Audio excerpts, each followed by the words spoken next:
Our army needed passage. The Warborn can be creative when they want to be. What's up, everybody? This is Scratch, and I got a video here for you. We are going to take a look at Sabotage. This is a single-player mission in the upcoming Ubisoft game called For Honor, which I had a chance to fly out to San Francisco a few weeks ago and check this out. So we're going to play through here. We are playing as Mercy, who is known as a Peacekeeper in the Knights faction. And Peacekeepers are basically, as you may have surmised by the lack of a shield on this character, is an assassin hero. They carry a short sword and a dagger, and that's basically what they go into battle with, which, as suggested by the prompts in the beginning of the game here, this character does not have a default stance, which requires you to block kind of on the fly, whereas the heavier characters have a default stance where you're kind of blocking in one direction all the time as long as you are in a battle stance. This character requires you to sort of time them and maybe even play a little bit more aggressively, so it changes significantly the play style of the character. While this will be mostly spoiler-free, now is a good chance to switch over to the other video if you're interested in completely spoiler-free. Warborn offerings, probably for strength in war. Holden should never have sent those scouts ahead. He should have sent me first. Apollyon asked me to clear the way, so of course I obeyed. Okay, so like Mercy was just saying, we were sent here by Apollyon to basically destroy an elevator. We need to reach the elevator outpost, as evidenced, of course, at the top left there. You can see what our objective is, and we just need to kind of sneak our way through here behind enemy lines, so to speak, and battle with these Vikings that we come across and make our way to that objective. So that's what we're after here. We are in Valkenheim, which is the land of the Vikings, and it's kind of a frozen area. You can see I just used my revenge tactic there, which you build up as you're battling. We'll have some more examples of that coming up here in just a second. But first, let's grab this Fiat Lux. These are basically like a flash grenade, which are assigned automatically to your D-pads. One of my favorite features here actually is the Peacekeeper actually has an Assassin's Creed sort of a move where you can assassinate enemies just like this, where you get a certain angle on them, and you can basically do like a one-time finishing move, which really kind of resembles Assassin's Creed a little bit. I think you also see that, of course, with the hood and the way the character moves as well. So we're going to throw one of these flash bombs, which I kind of failed at it here because I kind of flashed myself and threw it a little bit too early, but it is effective. I was using it here. I died a couple times. This is edited footage to make it look like I'm really, really good at this game. Actually, I didn't die really until the end. But anyways, you can also see that I got an observable there, which observables, it says there are 10 of them in this level, which I'm assuming are going to be tied to some sort of an achievement or unlockable or something, but they were here in the preview, so I found about 4 of them. I did not find all 10, but you'll see them here throughout this gameplay. And as you can see, I was able to use my revenge there a little bit, which gave me the advantage. And then I finally didn't miss an execution, which is like a finishing move. You get a prompt there when you finish an enemy off to press X or Y to do the execution move, which is kind of cool. So we're going to make our way over here, and we're going to grab this other power-up, which again automatically is assigned to your D-pad. So revenge attacks will fill the revenge meter. That's what that does. The revenge meter is kind of filled up as you do, better in battling, and get your blocks in and get good hits, and and don't and basically don't suck like I do sometimes. But we're having fun, and I've actually been able to fill it up. So as you can see here, I'm getting a prompt up that lets me know that Sword Dance is an RT move, where I can basically kind of look at what moves there are in the game. It'll tell me what they are to kind of help me learn how to play, which I thought was kind of good. I'm having a little bit of trouble executing, but you'll see the Sword Dance is like where you swing and then you kind of spin around and hit them again. One thing that the assassin does have is a bleed effect on their sword, where they kind of had poison, so that it creates like a bleeding effect on the character that they're attacking, which also helps make up for their lack of ability to block and that sort of thing. So we're just going to wait for this guy to get over here so I can assassinate him and increase my odds and make it 2v1 instead of 3v1. So that was a pretty good move there, I thought. So now we can see we're fighting 2 people. So actually, this is where I actually started to get a little bit better about blocking. You can see you're kind of given a warning of which direction to block. And you need to pay attention to that, especially when you're fighting 2 enemies. It's perfectly feasible to fight 2 enemies. You just kind of have to be watching the warning on the little thing there above my character to kind of let me know where the attacks are coming from. And you can get pretty good at it, and you can. There are some people, even at the preview, who were able to fight against 2 people with ease, as if they were fighting 1v1. So if you're quick and paying attention, it is perfectly possible to fight 2 enemies at once without too much trouble. I think when you get to 3 and 4, it starts to get pretty hectic, but 2's usually not too bad. Warden is a decent person. You can see there when I just did that purple, that was one of the special jab moves, because you do have a bunch of different moves that your character can do, just like they showed with the RT. There are different moves, kind of like what you would see like in a fighting game, where you can do different powerful moves if you put in like a certain button sequence. So learning those moves is going to be essential to playing the character well and being as deadly as possible.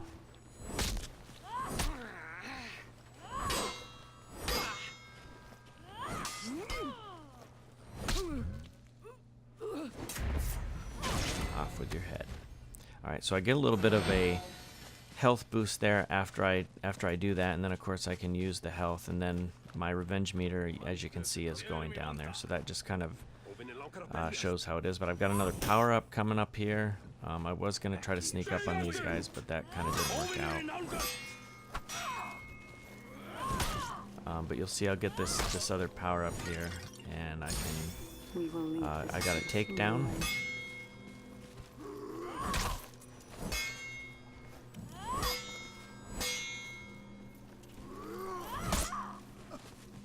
Which will throw enemies and make them fall to the ground, and then you can break these to find different power-ups and different things in those as well.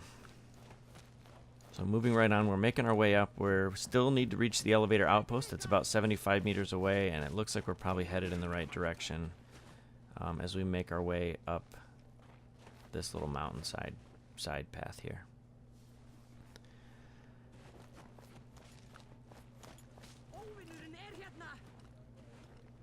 So you can see I'm actually going back the way I came. There were 2 different paths that I could have taken around here. The one was I guess a semi-hidden path that contained a power-up, and then this way would have been a shorter path, but didn't have a power-up and had a few more enemies. But I just went back to kill them, just in the interest of getting the XP and a little bit of battle time. Service is life. I think I knocked them off the edge. Or I did knock them off the edge. I thought I was going to assassinate them, but maybe I did that somewhere else. Anyways, you can throw people off the edge and then you can jump down and assassinate them. And that's actually a pretty good way to dispatch of somebody pretty quickly. If you can get them.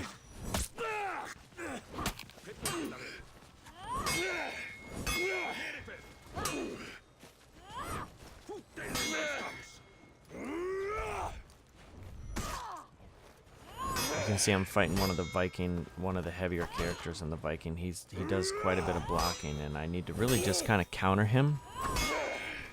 But it's looking kind of bad here, so I need to hurry up and heal and run away. Let my health catch up a little bit, and then attack again.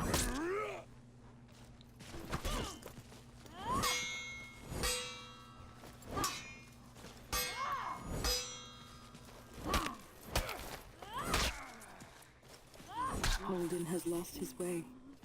It's sad.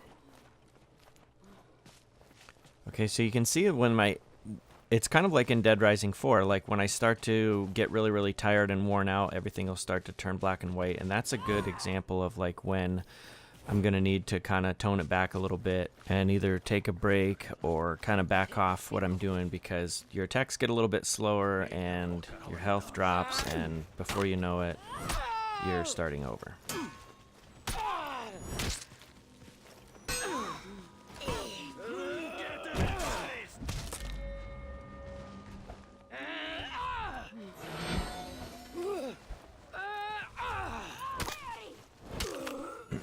So you can see what I did there is I kind of backed off, and then I used the ability of the character to dodge and kind of move around the attacks, and then just wait for my moment to attack. And that's a good way to play the character, simply because you're probably still going to be losing a little bit of health with blocking, or you're not going to be as quick. And if they get just a couple of hits on you, you can really find yourself in a bad spot. So it's sometimes good to go on the defensive and just kind of wait for your moment, and then attack them really, really quickly to finish them off. As you can see, it also pays off to kind of explore a little bit. There's different offshoots on the path. It's not very linear in terms of like just one path to go. There's little side paths and different ways you can go to get some different power-ups and get you know, different things, and even different routes to get to your objectives here. So now I'm fighting 4 people. Which works out okay, but it's definitely a little bit harder because you have attacks coming from so many different directions. So you want to use your abilities to get in there, attack them, and kill them quickly. I kind of focus on the weaker enemies first, simply because I want to kill them off and just have less people to fight, because the less points that I have to be worrying about blocking, the better. And as you can see, I have a little bit of trouble with these heavy guys, because if you don't block them or you don't dodge them, it can be bad. But you can see as I went up there and I kind of did my special parry attack, like where I just kind of stab them, and that hinders them just a little bit, and then you can kind of finish them off pretty quickly. But you don't want to get stuck into a position where he's just combo after combo after combo on you. Those guys are pretty deadly in that respect, and if you don't get them countered right away, you're going to be in trouble.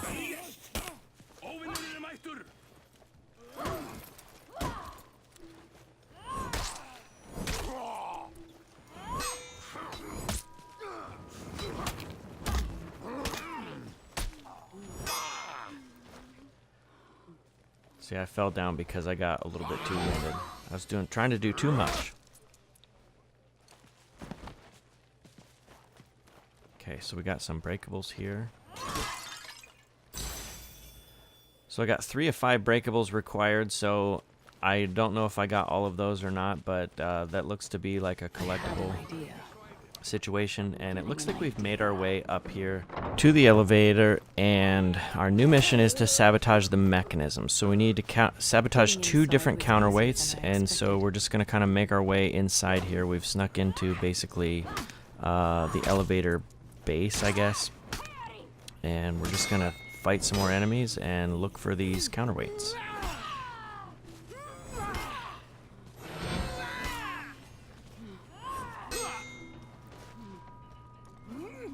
There I go again, trying too hard.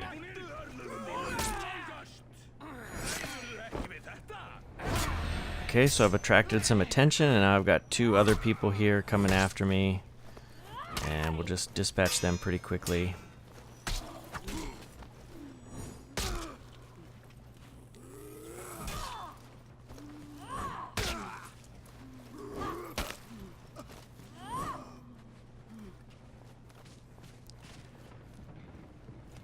I need just a little bit more stamina.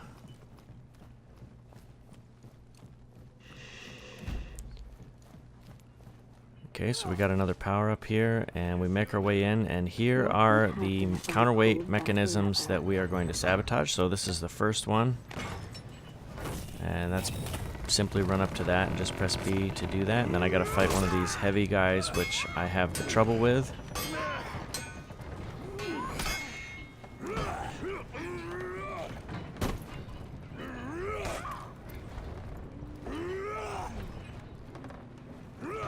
So again, just kind of back off when you get tired. and they start to overpower you, and then I found a little bit more of the flash bombs there.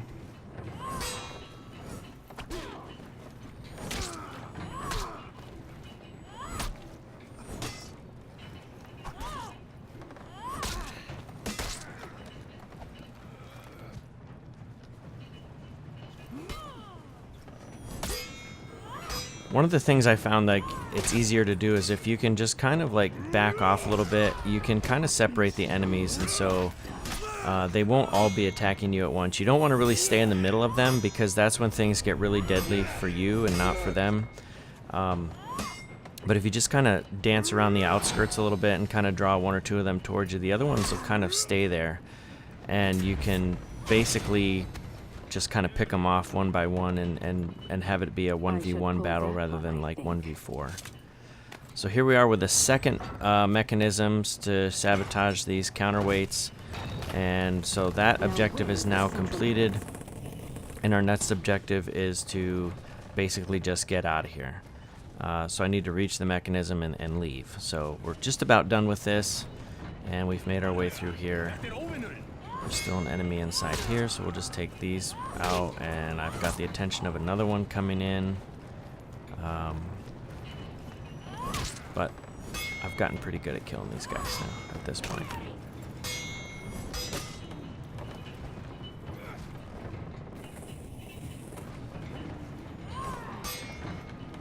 I need to be careful here. Alright, so we'll rest up, and we're going to head upstairs where the elevator mechanism is, and this is where we're going to find one of the toughest battles. I had trouble with this guy right here. Right before you activate the elevator, you have to fight this heavy Viking who, once he gets going on you, like, you're pretty much in trouble. So you need to really not let him get a hit on you. As you can see right here, he is just going to town. He has an ability to kind of knock me dizzy, and all I can do is try to get away and heal. He almost got me here, but I prevailed. Because he has a couple of attacks that are like completely unblockable, so you pretty much need to approach him a little bit more aggressively and quickly, but I kind of got the lucky stab in here.